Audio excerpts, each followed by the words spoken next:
Como muchos ya lo saben, esto estaba por salir inicialmente en el video de las mejores escenas del anime, pero mediante lo que veía me di cuenta que se merecían su video propio. Y así es, la escena que escogí analizar y que me parece probablemente la mejor de toda la serie de Attack on Titan no es ni la revelación de Reiner y Bertolt, ni la muerte de Erwin, ni el sacrificio de Armin, ni Pieck apuntándole a Eren y diciendo que él es el enemigo, sino que es la que se nombra como "podremos ser libres". Y si aún no sabes cuál es, te refresco la memoria. La última escena de la tercera temporada, también llamada La visita al mar. Muy parecido al caso de Devilman Crybaby, de cierta forma era posible analizar los dos últimos episodios de esta temporada de golpe, pero la realidad prefería focalizarlo en la escena en cuestión para que entiendas la razón de mi predilección con respecto al resto. Por lo que hoy haremos eso, analizaremos la que es para mí la mejor escena de Shingeki no Kyojin hasta ahora, tratando de explicar cada detalle y los simbolismos que pone sobre la mesa. Sin nada más que decir, comencemos.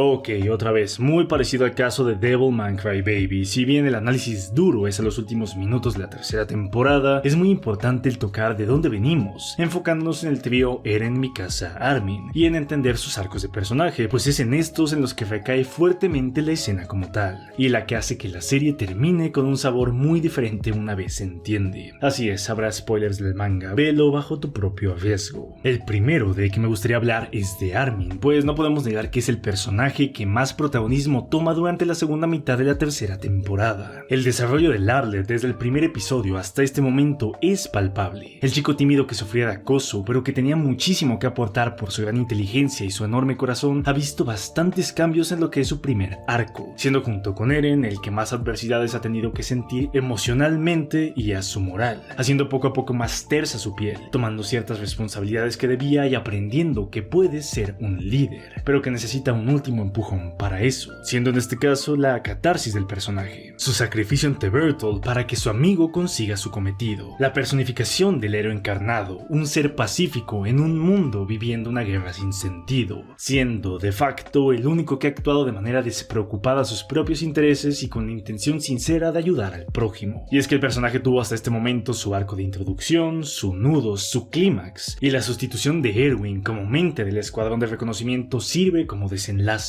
Pero claro, como sabemos, queda por lo menos la mitad de la serie. Y la pregunta aquí es entonces, ¿qué es lo que tuvo o tiene que hacer Isayama para poder seguir con su arco? Pues bien, lo tocaremos luego. El segundo personaje destacable, y como no podía ser de otra forma, es Mikasa. Yo sé que muchos dicen que ella no posee desarrollo y que es plana en todo momento. Y entiendo por qué lo dicen, pero no es así en verdad. Algo que debemos entender es cómo está construido el arco de Mikasa, y caer rápido en cuenta que este está hecho 100% alrededor de la figura de Eren, que no del personaje necesariamente, habiendo una dependencia extraña que, ojo, que esa dependiente no la hace mal personaje, está escrita así, y si es verosímil que ella actúa de dicha forma, entonces el escritor está haciendo un buen trabajo, más aún cuando da plantings al respecto, pues dicha actitud viene porque el chico que siempre ha tenido enfrente le dio una razón de vida. El lema que la chica dice en los primeros episodios y que se adjudica al final, es aquel de "el mundo es cruel y si quieres vivir debes luchar", es referencia precisa a lo que él le dijo cuando se salvaron la vida mutuamente. De cierta forma, el arco de Mikasa es probablemente el más humano de todos, y el que deja la enseñanza de guerra más dura para los civiles. Muy parecido al caso de, por ejemplo, Violet Evergarden. Literalmente, la doctrina que la chica llevó desde pequeña es el de ser un soldado. No sabe ser de otra forma. Le cuesta mostrar sentimientos más allá de saber que está haciendo un buen o un mal trabajo como eso, como un protector. Y a lo largo de la obra, su desarrollo radica principalmente en el cómo ella se tiene que separar de que pasó de ser su familia a un claro interés romántico, aun cuando de la primera temporada a la tercera se nota un mayor apego e importancia de este hacia ella. Y bueno, al final es lo que pasa, si bien sigue siendo bastante dependiente después, el tener otros amigos en los cuales apoyarse es una extensión de su caparazón, así como su deber de protectora. Por lo que queda la duda contextual de hoy, el cómo va a repercutir la escena de hoy, que no lo he dicho, pero es el punto medio de la obra. Y ahora, por último, Eren Yeager. Al ser el protagonista, claramente es el personaje más importante de toda la serie, pues su arco representa en su máxima expresión la decepción de lo que una guerra significa. Mientras que en Armin en Mikasa encontrábamos a dos personas extremadamente habilidosas, en el Yeager hallamos a alguien aparentemente normal, un claro reflejo empático hacia el espectador, que no posee nada más allá de ser un titán y una ciega voluntad gigantesca por acabar con aquellos que atentan contra su libertad. Pero cada episodio que avanza, cada arco que vive, es una constante en su cabeza que le grita que no sabe qué es lo que está allá afuera, que no sabe lo que una guerra significa y que no es ni bonito ni sencillo vivir una. Mediante avanza el argumento, el que debería ser nuestro héroe comienza poco a poco a desvirtuar su visión de lo que significa el exterior, el perder a sus compañeros en su primera misión, el ver morir al escuadrón de Levi, el saber que hay humanos más allá de las murallas y que no dista mucho de lo que es él, para posteriormente enterarse que el propio interior de las murallas, su protección desde pequeño, está tan podrido que no es una garantía vivir dentro.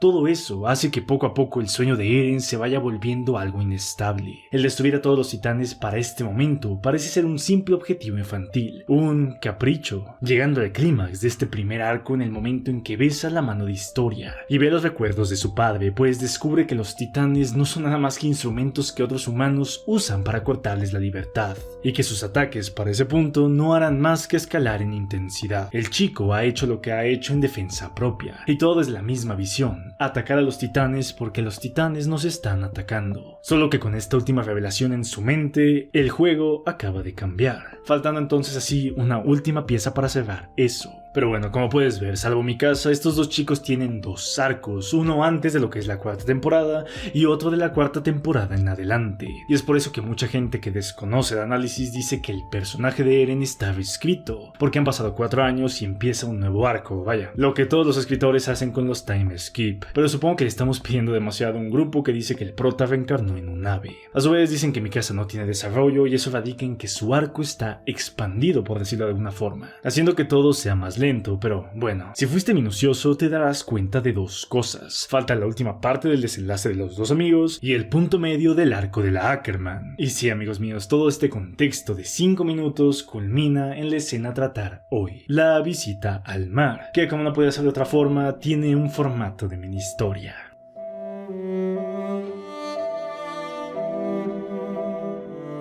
La escena comienza con un monólogo. Se nos dice que hubo un time skip de algunos meses gracias al narrador. Y tengo que admitirlo, esto a mí al principio me molestó muchísimo, porque pensé, hey, no me lo digas, no somos tontos, puedes mostrarlo en pantalla con acciones y yo puedo hacerme una idea de cuánto tiempo ha pasado. Se me hacía súper cutre, pero estaba olvidando algo: que Isayama tiene bastante medido el tiempo de su obra y que Masashi Koizuka es aprendiz del director de Death Note. A retrospectiva entonces caí en cuenta. Esta no es la primera vez ni la última que se dice explícitamente cuánto tiempo ha pasado desde ciertos sucesos, y es que todo se conecta. El narrador nos dice que han pasado 6 años desde el ataque a Shiganshina, pero si somos más quisquillosos nos damos cuenta que el verdadero mensaje es que han pasado 6 años desde que Eren adquirió el poder del titán de ataque. A eso le sumas el time skip que se introduce luego de más o menos 4 años y todo indica que en el momento en que Eren hace el retumbar han pasado ya casi 10 años. Pero me dirás tú, oye, el retumbar es en el año 854 según los databooks. La visita al mar fue en el 851. No cuadra, está mal, ¿no? Pues naturalmente deberíamos intuir que hay un sesgo de tiempo, que la visita al mar es a inicios del 851 y el retumbar es a finales. Pero la pregunta es, ¿habrá algo que lo confirme? Pues sí, el montaje de la primera escena que hablábamos, haciendo énfasis en el cambio de invierno a primavera. En verdad, un maestro, pero bueno, tal vez te preguntes, ¿y de qué me sirve saber que el retumbar sucede poco antes de que se cumplan 10 años de dicho suceso? Pues bien, si le agregamos esta viñeta y sumamos los años, todo indica que la liberación final de Mikasa, el final de su duelo por la muerte del prota y el desenlace de su arco, sucede exactamente unos meses antes de que se cumplan 13 años desde que adquirió el poder del titán, es decir, cuando se hubiera cumplido la maldición de Ymir, pagando dicha promesa implícita de la chica de esperar a su lado hasta su muerte, aun cuando ésta sea espiritual. Pero bueno, me salgo del tema, chance y eso es para otro video. Todo lo siguiente es conducido por un par de scripts que tienen una única intención: generar tensión al espectador en un lugar en el que no hay nada. ¿Conoces esas películas de pseudoterror en las que se te pone en suspenso durante 1 hora y media mediante algo que nunca aparece en pantalla, solo para clavarte un screamer al final y que te vayas diciendo que, entre comillas, te dio miedo? Pues aquí se hace algo parecido 2 veces, y la construcción es sublime. Primero se muestran 3 planos apuntando a los 3 personajes que habrá en la escena a manera de introducción, e inmediatamente se nos muestra algo exclusivo del anime, una parvada de aves volando en dirección opuesta donde se dirige la legión. Ergo, y si ya viste este video, mal presagio. Nos invita a ser símil a los pájaros huyendo del primer ataque titán, y a estar atentos, pues la serie nos ha acostumbrado durante casi 60 episodios a eso, a que cada salida de las murallas, cada intento de libertad es inevitablemente un viaje a la boca del lobo,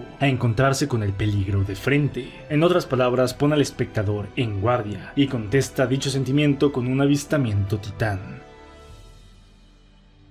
Pero justo cuando nos esperamos la acción, resulta que este lleva estático por bastante tiempo, y gracias a la reacción de Eren diciendo que era de sus compañeros que enviaron a Paradis, podemos afirmar 2 cosas. 1, este titán de aquí es el único compañero de su padre que faltaba por mostrarse. Los otros ya habían salido en la primera temporada de una forma u otra, concluyendo entonces que este pequeñín de aquí es inequívocamente este hombre. O al menos eso que veo, si está confirmado que es otro, pues ya ni modo. Y 2, Eren está mezclando identidades con Grisha, muy importante a futuro, terminando la primera sección de Screamer que no llega y comenzando otra con un camino que, gracias a la intuición anterior, nos indica que si bien aún no encuentran el peligro, se dirigen a un lugar donde por mera experiencia lo habrá, iniciando así de esta manera el nudo.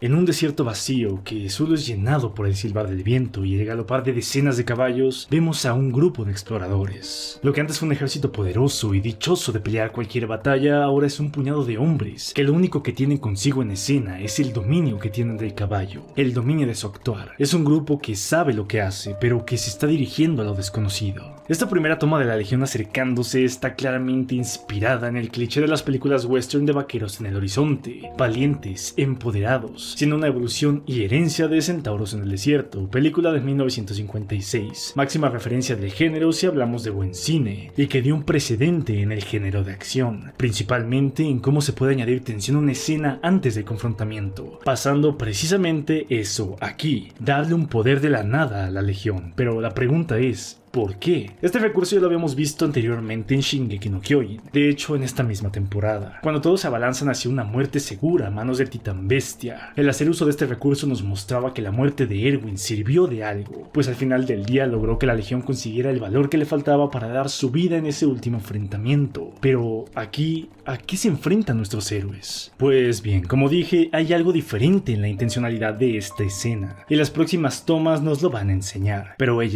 antes, ¿ya vieron ese CGI detrás? Floch parece sacado de un videojuego de PlayStation 2. En serio, Mappa, ¿no puedes dejar de humillarte por una vez? ¿Mande? ¿Cómo? ¿Esto lo hizo Wit?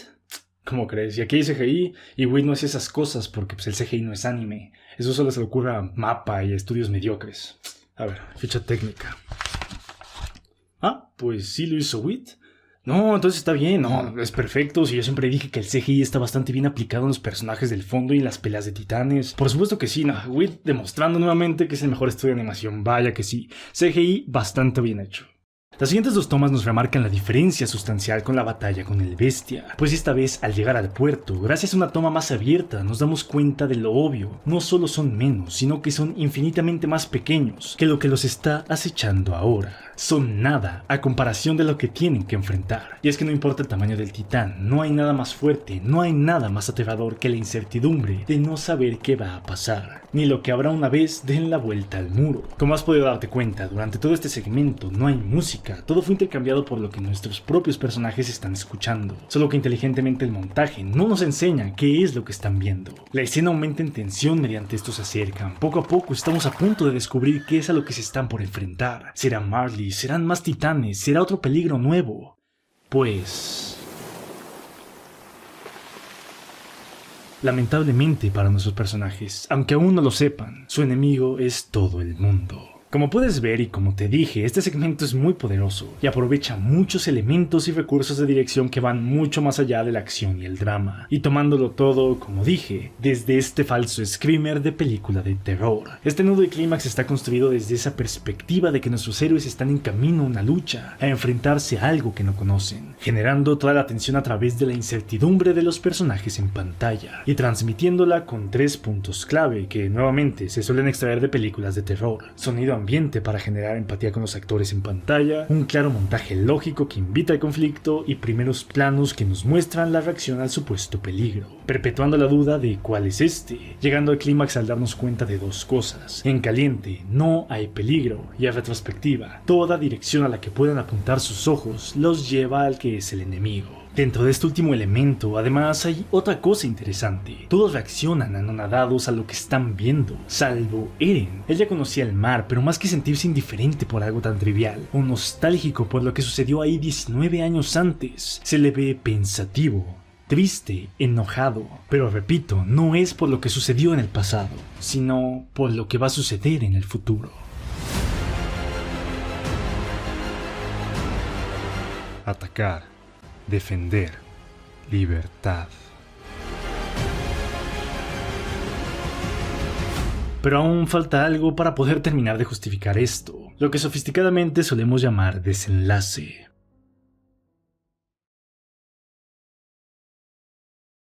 El desenlace de la escena empieza con 3 actos importantes: un Armin recogiendo una concha de mar, 2 aves separándose en toma y la sombra del chico. Este último es bastante bueno en cuanto a composición hablamos, pues aprovecha el ángulo en que golpea la luz del sol para mostrarla inclinada, haciendo un efecto que emula un plano holandés. En fotografías deportivas suele usarse para dar una sensación de frenetismo, pero cuando se toma algo estático se consigue un sentimiento de situación extraña, incómoda o cuanto menos que no es normal, especialmente si el objeto en pantalla no es directamente una persona, sirviendo directamente de contraste con el resto de personajes que disfrutan, a su manera, de la libertad que sienten que ganaron. En cuanto a las gaviotas separándose, es un presagio a que 2 seres que buscan la libertad están a punto de separar sus caminos. Y es que Armin y Mikasa le confirman, fascinados a Eren, que por fin lograron su cometido, pero este los ignora y se limita a hacer una pregunta: si matamos a todos los enemigos, ¿podremos ser libres? Y ok, esto es buenísimo en muchos niveles, y merece una explicación a detalle. Como dijimos en el contexto del inicio, sí lo iba a usar en algún momento, el personaje de Armin estaba en su desenlace deseado, cumpliendo su sueño de niño, y aquí como escritor había un problema bastante grande, pues logrando sus objetivos queda la duda de si esto lo mermará a futuro. Te lo explico con un ejemplo. Tomemos rápidamente al personaje de Erwin Smith.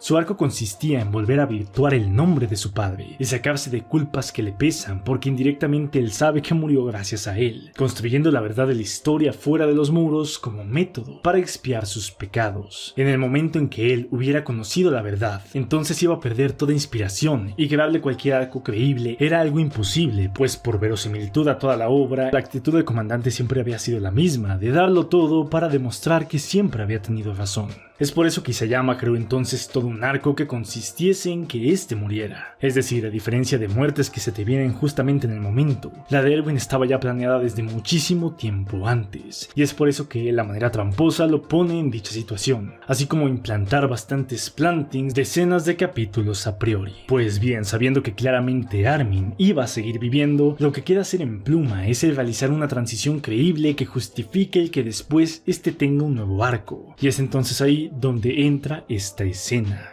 Y es que algo importante es que el significado de la primera toma del desenlace aún no te lo he dado: la concha de mar. Este pequeño objeto representa el sueño de Armin cuando era niño, el llegar al mar con el que es su mejor amigo. Pero cuando Eren lo interrumpe, le dice algo muy importante: que se equivocó, que no bastaba con llegar al mar para ser libres y cumplir su sueño. La pregunta de Eren es un disruptor polifacético, pues sirve tanto para los factores externos como internos del personaje de Armin. Es un grito de negación y hacerle que que abra los ojos de que aún no han cumplido nada, aún no son libres. Y más aún, aunque Lavlet supiera eso, que los ideales que tienen ya se han alejado demasiado para este punto. Toda esta secuencia está construida para decirnos algo, prácticamente nos lo grita. Hay una separación. Se nos fueron mostrando los rostros de cada miembro de la Legión mientras avanzaba la secuencia, pero siempre se dejó una incógnita al del protagonista, y no es hasta que suelta la frase que podemos ver su sufrimiento, porque como otras dos fotografías nos dicen, el trío Eren, Mikasa, Armin acaba de llegar a su fin. Eren se ha separado del resto, y viéndolos únicamente una vez, les da a entender que al igual que él, tienen que cambiar de objetivos, ya que los que tenían eran muy infantiles, y casi amenazando que a partir de ese momento está bastantes pasos por delante de sus amigos, arreglando así el problema que tenía que resolver el escritor con estos dos personajes y dándole incluso valor agregado, pues aquí hay 3 detalles más. Los primeros 2 radican en lo mismo, y es que este punto medio tiene un aire bastante marcado y predecible si es que ya has visto otros dramas juveniles. Toda la escena nos grita algo: final de la adolescencia. El tener que cambiar necesariamente sus objetivos infantiles va mucho más allá que simplemente reescribir sin guión. Es literalmente dejar atrás el pasado y prepararse para todo lo que se viene. En el caso de Armin, el final de su sueño infantil significa, tal como dijo Floch, que llegará la hora de comandar y sacrificar algo que realmente le importa, que como ya sabemos es Eren. Y en cuanto a Mikasa, este punto medio la lleva a darse cuenta que a partir de este momento, la separación es necesaria si es que quiere que todo termine bien, aun cuando siga amando y crezca su amor por el protagonista. Y bueno, hablando de este último, el tercer detalle, el chico en el que nos hemos visto reflejados durante toda la serie, aquel niño débil, frágil, humano, que no sabía en lo que se estaba metiendo, había descubierto finalmente la verdad. Él siempre creyó que eran pájaros encerrados en una jaula porque así tenía que ser, y que si atacaban solo podía ser en defensa propia. Pero ahora, sabiendo que aquellos de fuera no van a parar nunca, y que tiene más poder que nadie, solo le queda una opción. La pregunta disruptora la dice sin voltear a ver a sus amigos por algo, y es que en verdad se la estaba diciendo a sí mismo. El traicionar a Paradis, el iniciar el retumbar y el morir era algo horrible, pero algo a lo que estaba dispuesto si es que conseguía que el resto se liberara, aunque sea por una mísera generación, del ciclo bélico. Dicha pregunta es para Eren un recordatorio de que ya no hay marcha atrás, que a partir de ese momento se debe preparar, ya no tiene que defenderse, ya que finalmente se convertirá en lo que naturalmente fue, es y será destinado a ser: el titán de ataque.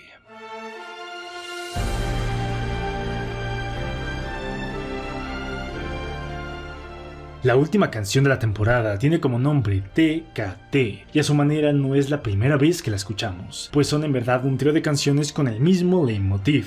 Eso se da en un tono épico cuando Erwin muere con el nombre de Thanks a T, y en una tonalidad melancólica cuando se muestra el pasado del padre del protagonista, solo que con este nombre. Y es que si no lo sabes, todas las pistas del anime compuestas por Hiroyuki Sawano tienen nombres en clave, que de cierta forma revelan cosas que aún no son mostradas en el anime, y muchas veces ha pasado inclusive en el manga. Este en particular ya se sabe que se traduce más o menos a una novela de Marley. Thanks AT se asume que significa Thanks Attack Titan, gracias titán de ataque, pero la que importa es la que estás escuchando en este momento, pues lo que la caracteriza es que refleja anhelo, y si te preguntas la traducción que muchos creen, pues es to kill them, matarlos. Y es que lo que está detrás de las canciones es algo bastante fuerte. Lo que las une a todas son 2 elementos impresionantes. En primer lugar es Marley como lugar, siempre está instalada ahí, ya que la catarsis de Erwin consistió en descubrir que existía. El pasado de Grisha sucede ahí, ya que es una declaración de intenciones hacia ellos, mientras que la segunda es el titán de ataque, ya que las 3 canciones se descomponen de dicho tema mostrado desde la primera temporada. En otras palabras, Marley está a punto de conocer el anhelo del titán de ataque, y el mundo entero está por conocer el monstruo que creó Marley.